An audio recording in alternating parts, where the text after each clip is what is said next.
Okay, let's discuss some of the most common questions that we get, whether it is before training, as dog owners are calling and they're interested in getting started with our course, or even during training. So let's go off the list here. In no particular order, right? What do I do when my dog continuously scratches at the collar? All right, so that's assuming it is the remote collar, right? Be very cautious that you are not releasing the button and the stimulation when the dog is scratching. Okay. If the dog thinks that scratching turns the stimulation off, it's going to continue to scratch. So that's really important. Something else to consider. Let's assume it's a prong collar. Okay. You call your dog to you, and again, that hind leg goes up and they start scratching. If you stopped, let's say your recall, just take a little step back and get the dog moving again, so they understand that scratching and scratching and scratching, that's not what's actually stopping the sensation and making it comfortable.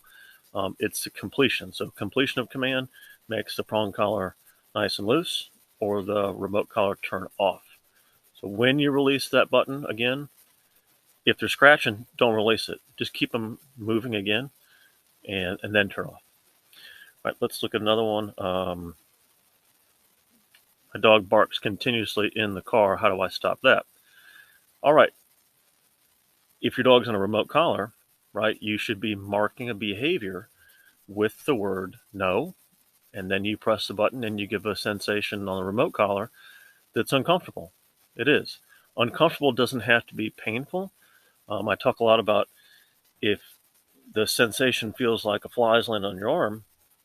Well, we know that swatting at the fly makes the fly go away. Your dog should understand that completion of commands or change in behavior makes that fly away. All right. I would use a level that is higher than teaching, for sure, higher than even your consequence level. So again, if we're teaching at, say, a level 10 and your consequence level for breaking a command or breaking a duration stay is, say, 15, I'd use 20 or 25. Your dog should appreciate the reinforcement of the collar turning off, right? That's negative reinforcement, more than barking at everything while you're passing by in the car. Let's see here. When we have visitors over, how can I get my dog to stop jumping on them? All right. So this comes from someone who's not a client of ours. It's a pretty basic question, but we're going to teach disengagement, right? You're going to use a prong collar, use our two-handle leash. We're going to teach you how going to the end of that leash, that extension, that's when the prong collar becomes uncomfortable. First, you say the word no, right? You take one step backwards with a taut leash, and you get disengagement. The dog turns around. Now, you should stop pulling the leash, right, when the shoulders of the dog completely turn around. That's your disengagement, right? Change in direction equals change in behavior. Remote collar, you pair a remote collar to leash guidance. Now, down the road, when you're just on a remote collar and you don't have a leash on your dog around the house all the time, if your dog is not quite grasping the concept and still rushing to greet visitors, put them back on a leash. But you should, at least in the middle of training with us, and we're talking lesson 4, lesson 5, you should be able to say the word no, press the button, and the dog turns right around and disengages, right? So then give the dog something that it should be doing. Go to place, something like that. When they're really, really good at place, they shouldn't be leaving place when visitors come over. Coach your guest to say, listen, my dog's in training. I'll let you know when the dog's really calm, and then invite it over. All right. Let's see. What size prong collar? So dogs 25 pounds and under typically are on the 2.25 millimeter. All the prong collars we use are Herm Sprenger. Dogs above 25 or 30 pounds, they are on 3 millimeter. And that's it. We add a quick attachment buckle, whether it's Herm Sprenger or it is one of Katie's buckles. We might add links depending on the size of the neck, but we're not going to go any bigger than a 3 millimeter. It's just not necessary. We have 200-pound mastiffs that we work with a 3 millimeter. They have a lot of links because they have a big neck, but it's not necessary to go any bigger than that. Let's see. How long will my dog have to wear those collars that you use? So prong collar and a remote collar. My dog's 5.5. I lost my last working partner this summer. He was 14. They still wear prong collars and remote collars. I still wear my seatbelt, even though I've been driving for, I don't know, 25 years, more than that maybe. It's a lifestyle change, right? You know that you can give your dog a little bit of freedom, but press a button on a remote collar in order to get it back for a recall. You can get reliable change in behavior if you need it in the prong collar. So that creates a certain sensation when they pull. I don't want my dogs pulling, so I'm not going to go back to a harness just because it looks cute. I use prong collar all the time. Now, when I'm walking my dog around the neighborhood and she's off leash, which I do regularly, almost every day, I don't use a leash at all. I use just the remote collar. I take a leash, but she'll stay right there with me, and then I can call her back if I need to, or I can release her and she can swim around the retention pond. So a lot of people rush to take all that stuff off because maybe they get some comments about the way that they look. I don't know about you, but nobody comments about what my dogs wear. Maybe I just would brush it off and say, well, my dog doesn't act like your dog on a harness pulling you down the street, so that's why I use it. But let's see. Which contacts for your e-collars? So the contacts that come with it, I believe they're 1/2 inch. That's standard. They come with 3/4 inch in the box, and then you can buy 1 inch through the company. You can get titanium, you can get plastic, you can get chrome plated, stainless steel. I haven't used standard contacts in 5 or 6 years or more. We'll either use a stainless steel wing nut. It's 6/32. That's the threading on it. Threads right on to the threaded post on the receiver. It gets underneath those thick coats really well. Now, if you have a really thick coated dog, we'll use wing contacts, but we don't use the ones that have a point. I believe it's called Ultra. We actually use the wing contacts for short-haired dogs. That's how it's titled. We find that to be just enough, and it gets underneath the thick coats really well. Something else you could use, they have a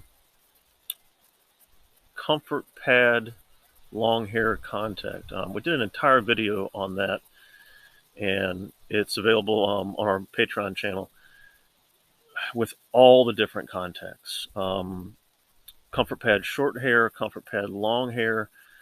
They're $30, $35 or more each. We just put 40-cent wing nuts on there, and they work really, really well. Let's see. What strap should I use on an e-collar? So we always use bungee straps. Personally, I don't like the quick attach bungee straps.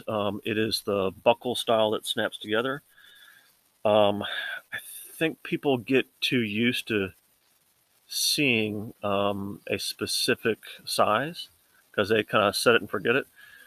but elastic stretches. It'll stretch out, and then you don't get contact on your collars, and people can't quite figure it out. So we like the buckle setup, or I take some that uses a cord lock. So I'm still fastening it every time you slip it over the head, but you draw it tight and then slide the cord lock down. So that's what we use. Lots of options through eCollar Technologies. I haven't tried anything other than that company. I just don't really see the need to, because they make really good stuff. What bed do you use for your dog? I don't use a bed for my dog. She has a place cot, and she has a rubber mat that goes in the kennel.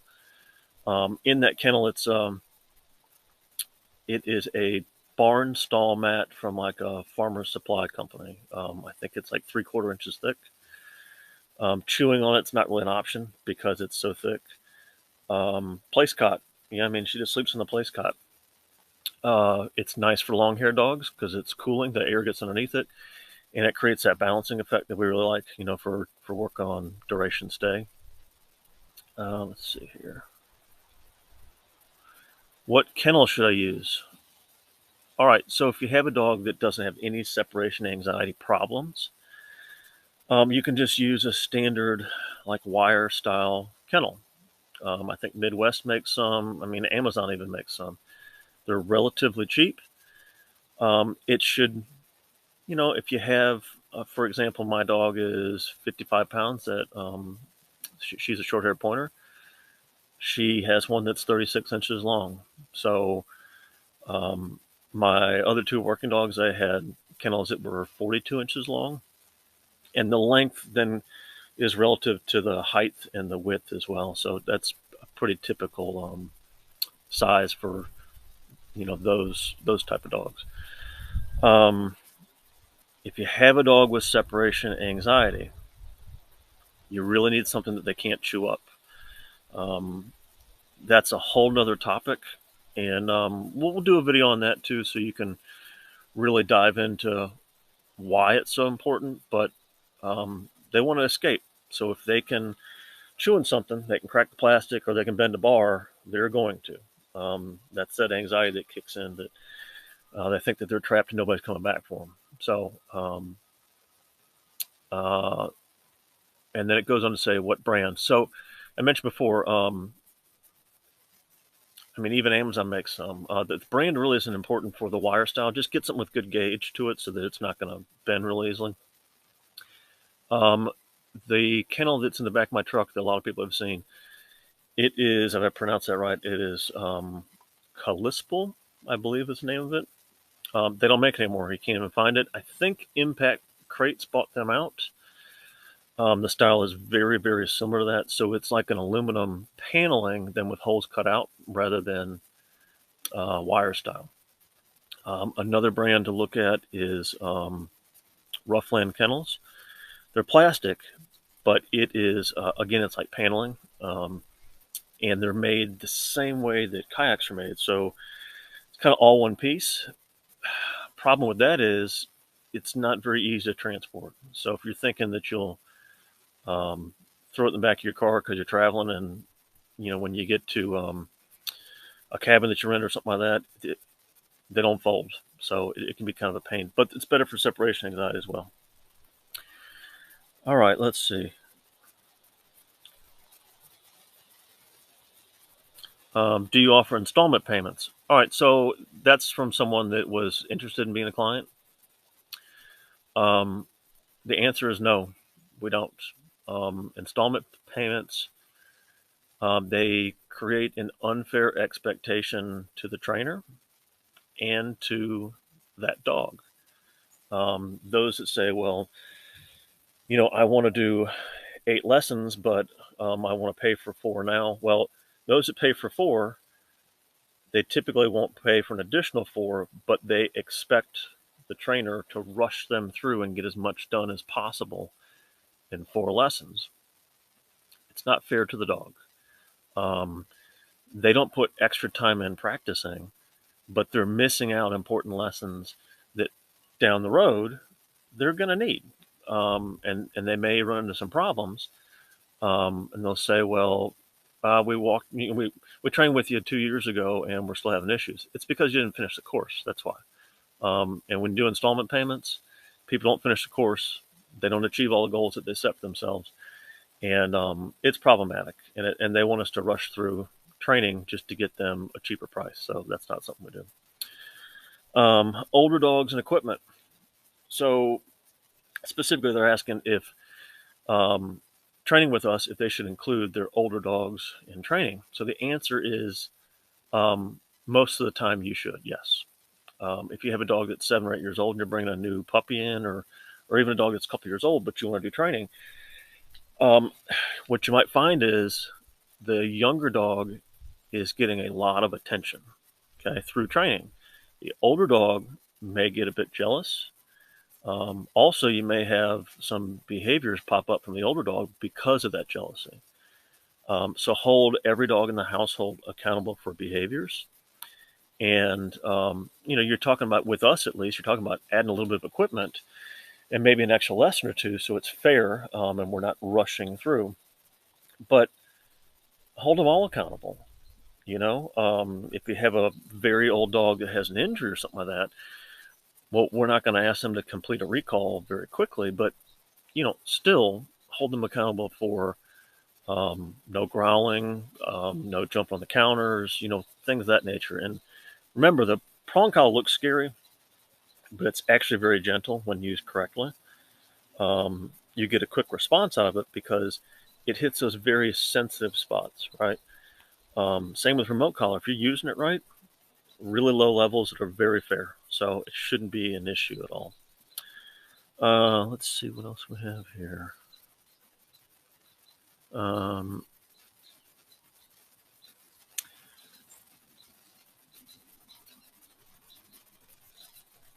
So it looks like this particular person is inquiring about, do I have to use the collars that you use? So for certain behaviors, okay, yes, you have to be a client of ours, yes. And those behaviors are defensiveness, aggressive behavior, prey-driven behavior, guarding, which is defense, and that's guarding of toys or even of people, right? Jumping, running off, or dogs with a bite history. Yes, you have to use the collars that we use.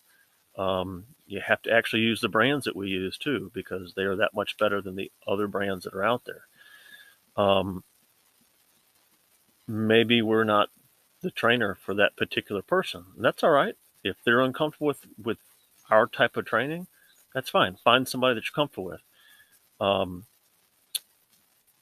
But you're not going to wave treats in front of a dog's face that is lunging and trying to bite everybody who walks in your house. Once you accept the fact that that's not working and you're open to using the tools that we use, you'll see why we want to use those collars. Number one, we can disassociate from punishment, right? We're not swinging newspapers or squirting lemon juice in a dog's face, or using our hands or feet or kicking and things like that. It should only be associated to the dog's behavior, not person, place, or thing that did it, right? And the pulling dog that you want to train on a harness because that's what you're comfortable with, that's fine, but it's not going to be with us. I know better than that. I know that harnesses create pulling. They can be a front clip, a rear clip, upside down clip. It's a harness, okay? One other question that's similar as what we're discussing now: can I use a head halter or gentle leader style in your course? No, you can't. We require prong collars. 100% of our clients. That's not entirely true. One client, she had a 4-pound dog that she was having a terrible time with, just zipping all around the house and barking and things like that. So The prong collar is just not going to fit that dog. But the gentle leaders or the head halters, and in particular, this came from a woman who the dog was pulling her down the street and lunging another dog. So when you apply force through the leash, right, you're pulling the leash. It is pulling the dog's face. All right, we did a couple of videos on that as well. We don't want to pull the face and then bend the neck. Okay, that puts pressure on the spinal cord. A prong collar does not put pressure on the spinal cord. It puts pressure right on these sensitive parts here, not bending the neck. Okay, so that's an absolute no. Let's see another one here.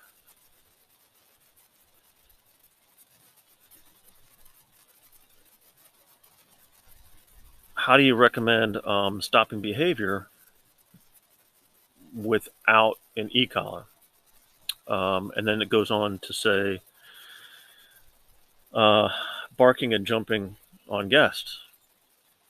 Well, there's a couple other ways to do it, but the dog should be on a leash on a prong collar. Again, that's ways that we train. I think they're looking for methods of training to not use the equipment that we use. There's a few methods. You can roll up a towel like a burrito, and it's long like this, and put rubber bands on each end, and you can drop it from your armpit here, and it falls on top of the dog as it jumps on you. But really, you're talking about puppies. You're talking about puppies that aren't ready for prong collar, remote collar yet. You're not talking about older dogs. Just use the equipment that works, and our course includes all that training. So that's really the way to do it. Let's see.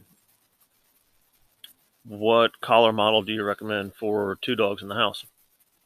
They're talking about e-collars, right? E-collar Technologies, they have a 2-dog system.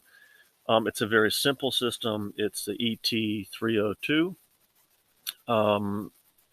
This particular question, it doesn't mention if they have 2 adults in the household, but if you have 2 adults in the household, get the ET302 2T, that's 2 transmitters.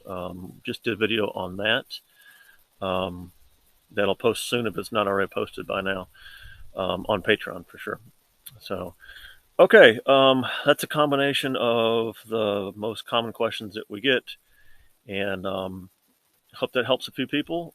We get it either by phone or by email, Facebook stuff, Patreon stuff. We get questions through there, and you can't always show a video for everything, but if you've seen some of the videos, you know how we apply a prong collar and leash guidance, and then remote collar. Hopefully, it helps you, so that you can apply what we just discussed through the training and through the courses or the videos that you watched.